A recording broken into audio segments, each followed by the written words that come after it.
ओम हरिओम। यह कहानी संदीप पारासर 2779 द्वारा सुनाई जा रही है। एक गांव था, उस गांव का नाम था लाडोरीपुरा। उसी गांव का एक बहरा आदमी अपनी बहुत सारी भेड़ों को वन में चारा खिलाने के लिए ले जा रहा था।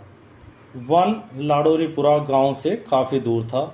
श्रोताओं, अगर आप वनों में कभी गए हैं तो आपको मालूम ही होगा कि वन और गांवों के बीच का फासला लगभग 5 किलोमीटर तक की दूरी का भी होता है।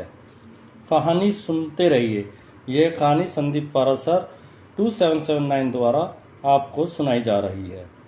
बहरा आदमी अपनी भेड़ों को लेकर वन की तरफ बढ़ते बढ़ते बीच रास्ते तक पहुंच कर अपनी सभी भेड़ों को ध्यान से देखते हुए गिनती करने लगता है।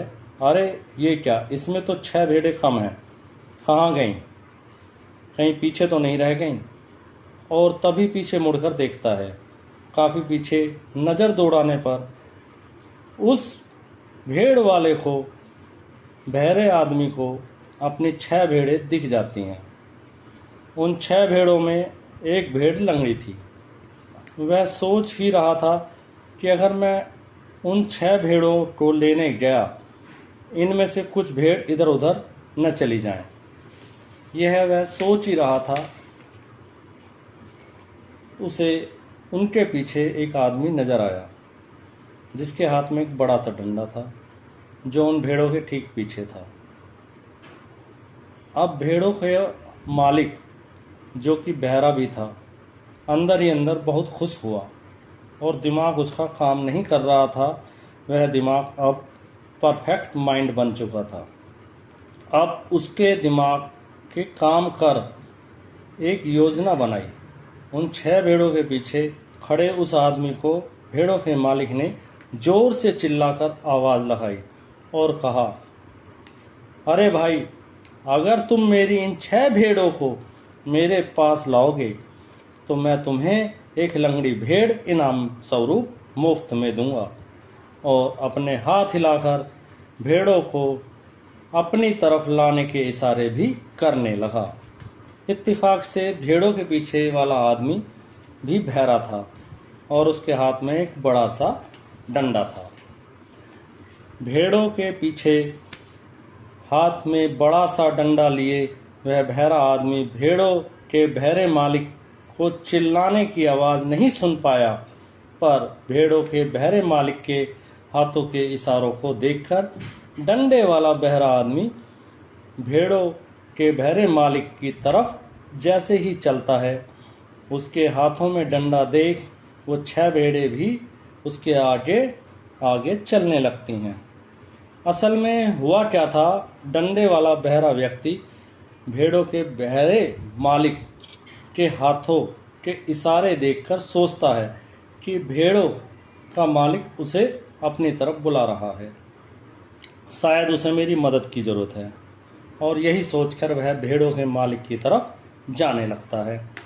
उसके हाथ में बड़ा सा डंडा होने के कारण वे 6 भेड़ें डर जाती हैं, और क्योंकि वह बहरा आदमी भेड़ों के बहरे मालिक की तरफ बढ़ता है, तो चलते चलते वे भेड़ भी अपने बहरे मालिक के पास पहुंच जाती हैं, जहां और भी भेड़ें थीं। अब भेड़ों के मालिक के पास अपनी टोटल भेड़ें थीं। अपनी 6 भेड़ों को अपने पास पाकर वह बहुत खुश था। इसी खुशी में उसने अपने किए वादे के अनुसार अपनी लंगड़ी भेड़ अपने हाथों में उठाते हुए बड़ी नम्रता से कहा, ये लो मित्र, अपना इनाम। डंडे वाला बहरा आदमी बिना सुने उस भेड़ का टूटा पैर देखकर बोला, क्या कह रहे हो तुम? इसका पैर मैंने तोड़ा है? मैंने तो इसे डंडा मारा ही नहीं। यह सरासर गलत इल्ज़ाम है। इसका पैर मैंने नहीं तोड़ा। और भेड़ को वापस भेड़ के बहरे मालिक के हाथों में थमा देता है। भेड़ों का बहरा मालिक, मैंने तुम्हें इनाम में लंगड़ी भेड़ देने को कहा था, मैं तुम्हें सही भेड़ नहीं दे सकता।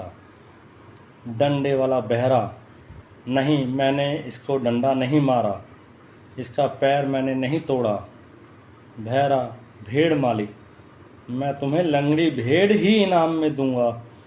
तू झूठ बोल रहा है। दोनों बहरे होने के कारण एक दूसरे की बातें सुन ही नहीं सकते थे। श्रोताओं, ये दोनों तो बहरे थे, पर जो बहरे व्यक्ति नहीं हैं और सुन सकते हैं, वे व्यक्ति क्यों एक दूसरे को नहीं सुनते? एक दूसरे को गलत समझकर लड़ाई झगड़े क्यों करते हैं? यह समझना भी ज़रूरी है। अब आगे कहानी जारी रखते हुए बहरे भेड़ मालिक और डंडे वाले बहरे आदमी में लड़ाई ख़त्म ही नहीं हो रही थी कि तभी लाड़ोरीपुरा गांव का सरपंच अपने घोड़े पर सवार होकर उधर ही आते हुए दिखाई दिया। दोनों बहरे आदमियों ने जैसे ही सरपंच को देखा, उन दोनों आदमियों ने दौड़ते हुए घोड़े पर सवार सरपंच जी के पैर पकड़ लिए।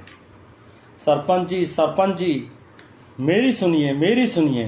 पहले भेड़ों का बहरा मालिक, सरपंच जी, मैंने इससे कहा था अगर यह मेरी भेड़ों को मेरे पास लाएगा तो मैं इसे इनाम में लंगड़ी भेड़ दान में दूंगा, और या ये समझिए इनाम में दूंगा। अब मैं इसे लंगड़ी भेड़ दे भी रहा हूँ, पर यह सही भेड़ मांग रहा है। आप इंसाफ करो।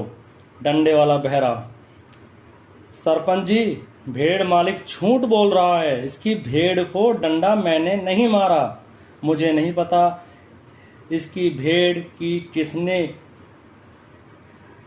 टांग तोड़ी है। अब यह मुझ पर झूठा इल्ज़ाम लगा रहा है। इत्तेफाक से सरपंच भी बहरा था। सरपंच जी बिना सुने कहता है, मुझे पता है तुम्हें मेरी बीवी ने भेजा है। पहले लड़ती है, फिर मुझे मनाने के लिए आदमी भेजती है। अब तुम लोग मेरे हाथ जोड़ो, पैर पकड़ो। मैं घर वापस नहीं जाऊंगा। बोल देना मेरी बीवी से। असल में जो सुन नहीं सकते अथवा सुनना नहीं चाहते, उन्हें सही गलत का अंतर तो स्वयं भगवान जी भी नहीं बता सकते। जय हिंद, जय भारत।